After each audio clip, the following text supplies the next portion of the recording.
Donc ma famille, en fait je suis eurasien, donc j'ai une partie de ma famille qui est originaire du Laos. Donc mon père a grandi toute sa vie au Laos. Son grand-père était un docteur et sa mère était une femme au foyer. Donc il a vécu jusqu'à 18 ans au Laos et il a dû partir de ce pays parce qu'il y avait la guerre. Donc il est venu en France et il a rencontré ma mère. Donc concernant la famille de ma mère donc avait le père de ma mère il n'avait pas de travail et sa mère était une secrétaire médicale, donc il travaillait dans les hôpitaux avec les docteurs. J'ai grandi moi toute ma vie à Paris, donc j'ai actuellement 25 ans. J'ai une sœur jumelle et une petite sœur de 10 ans. Donc moi j'ai suivi un parcours scolaire qui m'a permis de devenir ingénieur en mécanique. Ma sœur jumelle, elle, a suivi un parcours plus dans les banques et la finance. Et ma petite sœur est actuellement encore scolarisée. Donc voilà, c'était pour la présentation. Donc mon père en ce moment donc est électricien. Donc quand il est arrivé en France, il n'avait pas de diplôme. Donc il a fait plein de petits travaux. Il a été notamment garde du corps, vigile. Il a travaillé en tant que technicien, électricien. Donc des travaux qui ont été difficiles. Il a vraiment souffert de ça. Il a travaillé beaucoup sur les chantiers avec des gens qui étaient issus de l'immigration et qui n'avaient pas fait beaucoup d'études. Donc un milieu qui l'entourait qui était assez pauvre. Et ma mère, quant à elle a suivi en fait les pas de sa mère. Elle a continué à travailler dans les hôpitaux. Donc moi j'ai grandi à Paris, j'ai fait toutes mes études à Paris. Donc dans mon quartier en fait j'avais toutes les écoles, que ce soit l'école primaire, le collège, les lycées. Donc j'ai suivi toute ma scolarité à proximité de chez moi. Donc ma scolarité s'est très bien passée, j'ai réussi à m'épanouir, j'étais entouré de personnes qui venaient de différents milieux sociaux, qui avaient des cultures différentes, des religions différentes.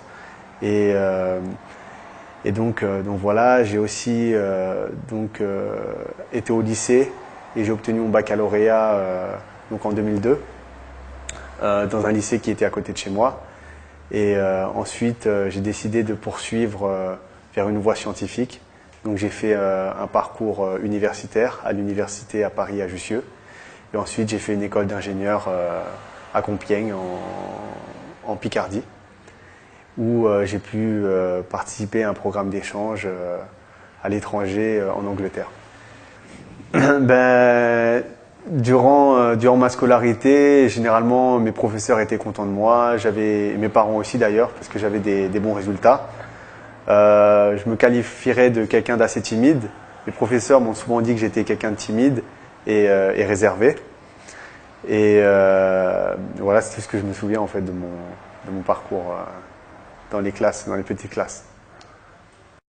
Donc lorsque je suis devenu musulman, donc la grande majorité de mes amis donc étaient déjà musulmans parce que c'est des gens qui m'avaient déjà parlé d'islam. Tous mes amis, je me reconnaissais en fait en l'islam et donc la majorité de mes amis étaient musulmans. Maintenant, concernant ma famille, donc ma mère et mes sœurs ont tout de suite accepté mon choix. Au début, elles l'ont pas compris. Elles ont cru que c'était un choix qui n'était pas réfléchi. Mais par la suite, elles ont vraiment compris que c'était un choix par conviction et elles l'ont respecté. Par rapport à mon père, bon, ça a été beaucoup plus difficile par rapport à mon père et à sa famille. Donc eux, ils avaient les valeurs du bouddhisme. Et donc, que je devienne musulman, ça leur a beaucoup déplu. Ils l'ont pris comme une trahison. Et donc voilà, donc ça a été difficile. Les ponts entre guillemets ont été rompus. Je ne voyais plus trop ma famille du côté de mon père. Et donc avec le temps, ça s'est estompé. Donc j'ai pris sur moi, j'ai essayé de respecter les liens de parenté, faire des efforts avec eux. Et également eux aussi ont fait des efforts. Mais j'essaie en fait de pas trop mettre le sujet sur la table parce que c'est un sujet assez sensible et j'essaie de pas trop en parler quand je suis en famille parce que je sais que ça peut mener rapidement à des conflits. Donc j'essaie d'être, je sais ce qu'ils pensent et voilà. Et donc j'essaie de pas trop en parler. Maintenant, je sais peut-être également que ça provient du fait que j'ai pas envie non plus de donner une mauvaise image de l'islam et pour parler, j'aimerais avoir beaucoup plus de savoir. Et donc étudier davantage pour pouvoir expliquer clairement les tenants et les aboutissants de cette religion. Je pourrais effectivement en parler, présenter les choses, mais j'ai peur que si mon père me pose une question assez délicate et que je ne puisse pas lui répondre ou alors mal lui répondre tout simplement, j'ai peur que ça ait des conséquences très graves. Donc voilà, mais par rapport à mes amis, non, ça a pas posé plus de problèmes. Non.